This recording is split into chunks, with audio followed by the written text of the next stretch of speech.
The story of Old Man Greo. Old Man Greo was known as the best shoemaker in the country. His shoes were light as a feather and tough as steel. They were also expensive, 3 times higher than anything else on the market. People who did not know his reputation were so shocked to hear what he charged that they would say, "The old man must be making shoes for his own amusement." Of course, this was not the case. He had become a craftsman's apprentice at a tender age, and whenever he learned one master's skills, he would move on to more talented shoemakers. Before he knew it, he found himself making shoes for the grandchildren of his earliest customers. Greo was such a skilled craftsman. He could make any kind of shoe the customer ordered, but he was best at, and most enjoyed making, thick-soled travelling shoes. All his customers agreed, once you've travelled in Old Man Greo's shoes, you can't wear anybody else's. Some would say, "You know what it's like to wear shoes? Don't get tired the same way. You just want to keep walking, as long and as far as you can. You almost hate to get where you're going." True craftsman that he was though, Old Man Greo rarely talked to his customers, and he could be downright unfriendly.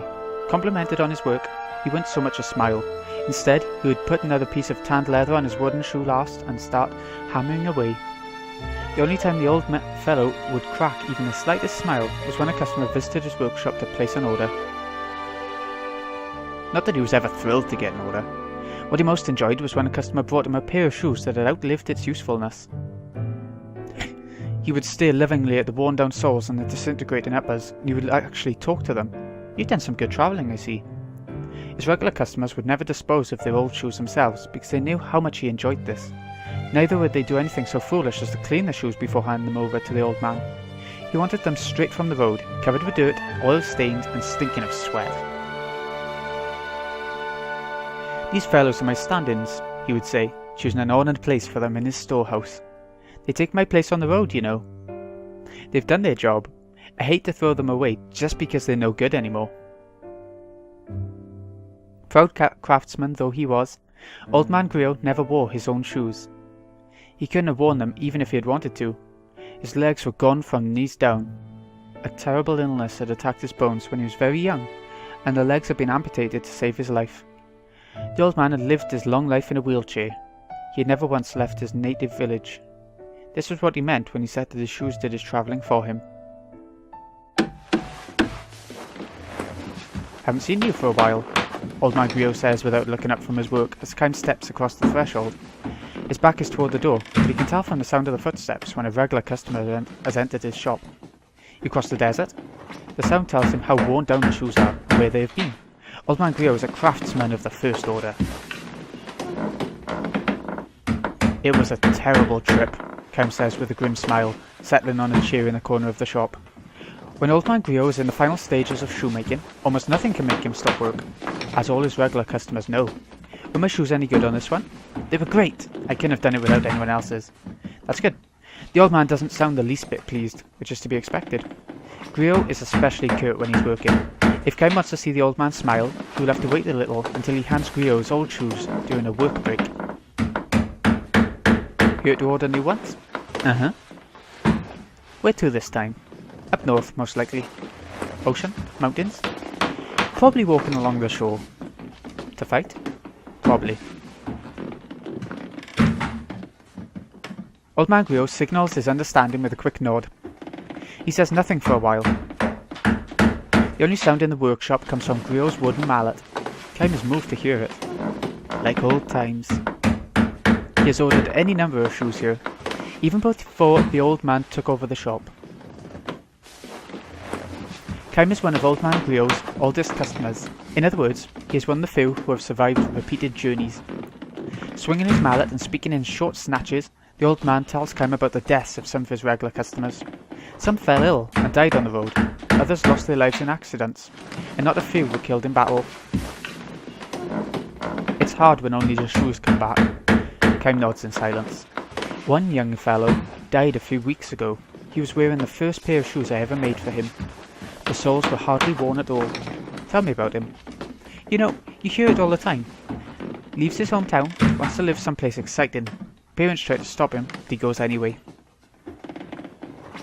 I'm surprised he could afford shoes from you." "The parents bought them. Sad, isn't it? They give their boy all this love and care, and he's barely out of childhood when he says he's going to leave home. They finally give up and decide to let him go. They figure they can at least give him a pair of my shoes as a going-away present.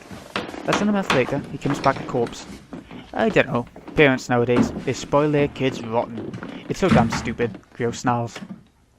Kaim knows that the old man's feelings go deeper than that. Old man Greo is the kind of craftsman who would rush to make new shoes for the funeral of a sad young man who had breathed his last while his dream was only half finished.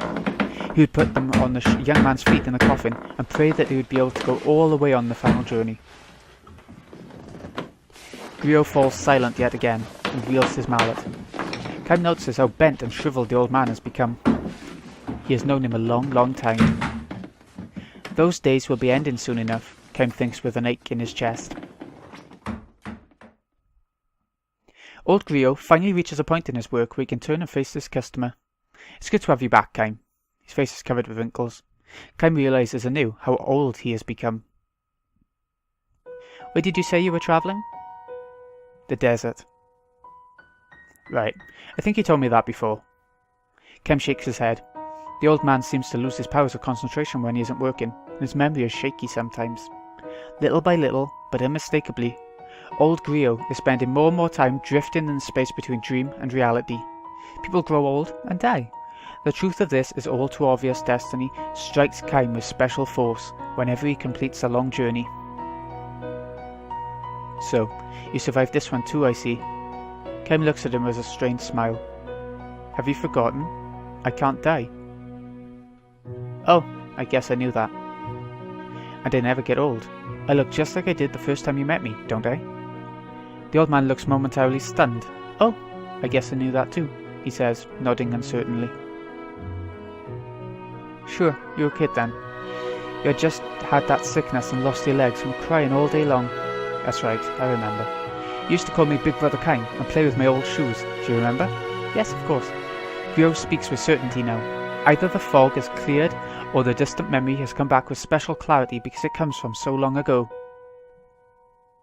The soles were worn down. There were holes here and there, and they had a sour stink of mud and sweat. To other people, they must have looked like plain old shoes ready for the garbage, but to me, they were a treasure. I remember running my finger through the coat of road dust that covered them, and trying to imagine where they had been. I enjoyed them so much. I really enjoyed them. Kaim's shoes were what got old Greo started as a shoemaker. It was all thanks to you, Kaim. If I hadn't met you, I wouldn't have spent my life cursing my fate. Instead, I've been happy. I'm happy now, even if I can't leave the workshop. My sons can travel for me. I've had a happy life. He pauses. Well, now, will you listen to me talking up a storm? Greo says with an embarrassed smile. He extends a thick hand to Kaim. Alright, now, give me my sons, he says, and Kaim hands him the worn-out old shoes he has brought with him. The old man strokes them fondly and says with a sigh, You've been through many a battle. I was a mercenary too, for a time. I know that, says Greo. I can smell the blood. All the shoes that travel with you are like this. Are you angry? Not at all. I'm just glad you came back from this latest trip in one piece. I'll be leaving again as soon as you make me new ones.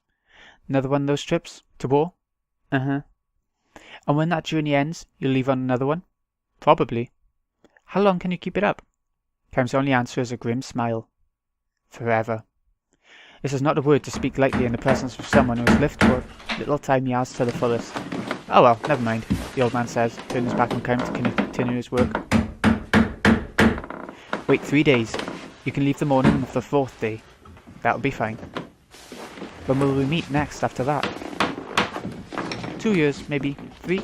It could be a little longer. Really? Well then, this could be the last pair of shoes I ever make for you. Kaim believes it will be. The old man is not likely to last 3 more years. Kaim fervently wishes it were not so, but wishing by itself cannot do anything. Only those who possess eternal life know that this is precisely why the time a person lives is so irreplaceably precious. Say, Kaim, what's that? Mind if I make a second pair of shoes out of the same piece of leather to match your new ones? They would be for himself, he explains, to be placed in his coffin for his life's final journey. I'd like that, answers Kaim. The old man swings his mallet instead of thanking him. The sound is far sadder and lonelier than usual. Come to think of it though, Kaim, you should have come back to this town, even after I'm dead. Offer up your old shoes at my grave. I will. I'd like to say I'll be going to heaven a step ahead of you and waiting for you there, but in your case it doesn't work. No, unfortunately. What's it like? An endless journey? Happy? Unhappy? Probably unhappy, Kaim replies, but his voice is drowned out in the rising sound of Greo's mallet until it is lost even to his own ears. Old man Greo reached the end of his full span of years soon after Kaim's visit to his shop. Because Greo had no family, his grave in the cemetery at the edge of town was cared for by his many sons. In accordance with his wishes, his regular customers offered up their old shoes at his grave. Kaim's shoes were among them. The words inscribed on his gravestone were chosen by Greo himself. He explained his choice to Kaim this way. I would say the words to each new pair of shoes before I handed them to the customer. I always said to the customer too. I never once had the experience, though, of hearing someone say the words to me. That's why I want them on my gravestone. These are the words I want to be seen off with on my journey to heaven.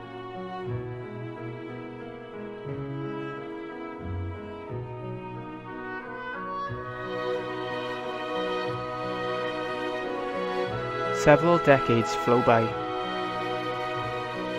Not only old man Greo, but all the customers who knew him have long since departed the world. The only one who still comes to pay his respects is Kaim. He no longer wears shoes that were crafted by the old man. Like the life of a man, the life of a pair of shoes cannot be eternal. Still, Kaim comes to the town at the beginning of every journey, touching his forehead to the ground at the old man's grave. The gravestone is covered with moss, but the words engraved on it, strangely enough, are still clearly legible. May your journey be a good one. These were the words the old man always spoke. Coming from his mouth, they could be brusque, but they were always charged with feeling. End.